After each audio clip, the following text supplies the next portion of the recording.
is Farida with the bulletin, and now we have the news and details. The commander of 6th Brigade Nigerian Army Sector 3 Operation Wheels Stroke has met with the key stakeholders in a local government area of Taraba State to address increasing security threats and persistent communal tensions across several communities. According to the Acting Assistant Director, Army Public Relations Lieutenant Muhammad Umaru, the high-level security meeting held on Wednesday at the Palace of the Emir of Ipi brought together community leaders, government officials, and sister security agencies to deliberate on issues undermining peace in the area. Top concerns raised include the infiltration of criminal element from neighboring state, farmland dispute, illegal crop harvesting, and unresolved chieftaincy issues in Dampar, Tapka, Sarkin-Kudu, and Gidankie, development that have led to loss of lives and destruction of properties. In attendance were the Emir of Ipi, His Royal Highness Alhaji Abubakar Salih Lambaworo, Chairman of Ipi Local Government Area Emmanuel Ubanduma, district heads, local chiefs, and representatives of the security agencies. Addressing the gathering, the brigade commander urged all stakeholders to commit to building and condemn growing reports of individuals obstructing farmers from harvesting their crops. He described such acts as provocative and capable of igniting violence, according that those responsible will face decisive actions. He further reminded traditional rulers and community leaders of their responsibility to maintain peace within their domains, noting that security agencies will not hesitate to act against anyone instigating conflict. President Bola Tinubu on Wednesday transmitted names of 3 ambassador nominees to the Senate for screening and confirmation. The development comes after 2 years after Tinubu recalled ambassadors from Nigeria's 109 foreign missions. The Senate President Godswill Akpabio announced the submission of the 3 names during plenary on Wednesday. Tinubu had recalled all ambassadors in September 2023, 4 months after taking office, citing the need for a comprehensive overhaul of Nigeria's foreign mission. The nominees are Kayode from Ogun State, Aminu Dalhatu from Jigawa State, and Ayodele Ike as the nominees. But since then, no replacement have been made, leaving missions to be run by chargé d'affaires career civil servant without the full diplomatic authority recognized by host countries. The federal government has urged applicants for the second cohort of the National Health Fellows Program to complete their registration ahead of the November 30, 2025 deadline. The NHF program is a government initiative aimed at strengthening primary healthcare delivery and expanding the capacity of national health workforce.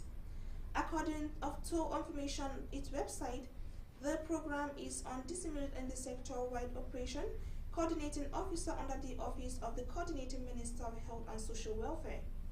The fellows will be recruited, remunerated, and equipped with appropriate tools to drive positive change in the health sector.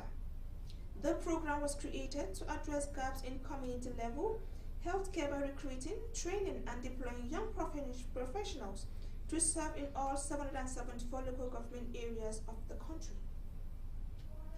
President Bola Tinubu has called on herders to end open grazing, surrender all illegal weapons, and transition to ranging as part of a new national strategy to resolve the long-standing farmer-herder conflict.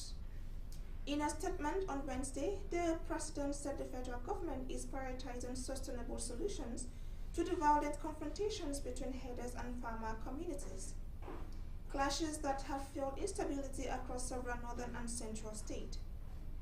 The admonition comes amid the surge in school kidnappings in Niger, Kebbi, and other parts of the country in the past week, as well as ongoing farmer-herder violence in the north-central region that has left scores dead in recent months. He urged all herders associations to seize the opportunity and open grazing and surrender illegal weapons. The president also called on mosques and churches, especially in vulnerable areas, to coordinate with security agencies to ensure protection during prayers and gathering.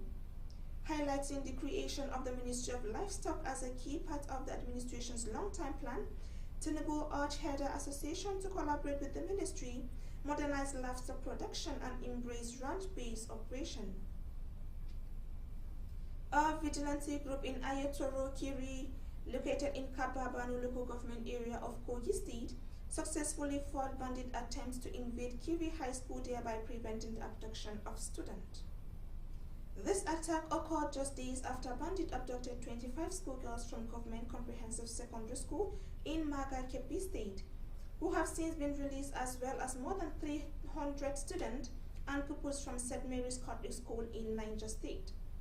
The chairman of the Christian Association of Nigeria, CAN, for the 19 northern state and the Federal Capital Territory, Reverend John Hayo, revealed that the father of the 3 children kidnapped in the Catholic school abduction tragically died from a heart attack due to the stress of the incident.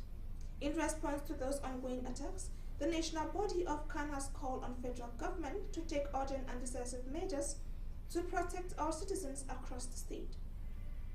The union stressed that the rising tide of violence assault demands an immediate and no-excuse response from Nigeria's leadership. Meanwhile, the Minister of the Federal Capital Territory, FCT, Mr. Nyesom Wike, vowed not to spare any officials responsible for issuing an authorized circular and order the closure of schools in Abuja amidst the rising wave of school attacks across the country. Further heightening the national concern, there was a tense session in the Senate yesterday where lawmakers engaged in heated debates about the deteriorating security situations in the country. Some senators warned that Nigeria under attack and tearing on the brink of losing public confidence.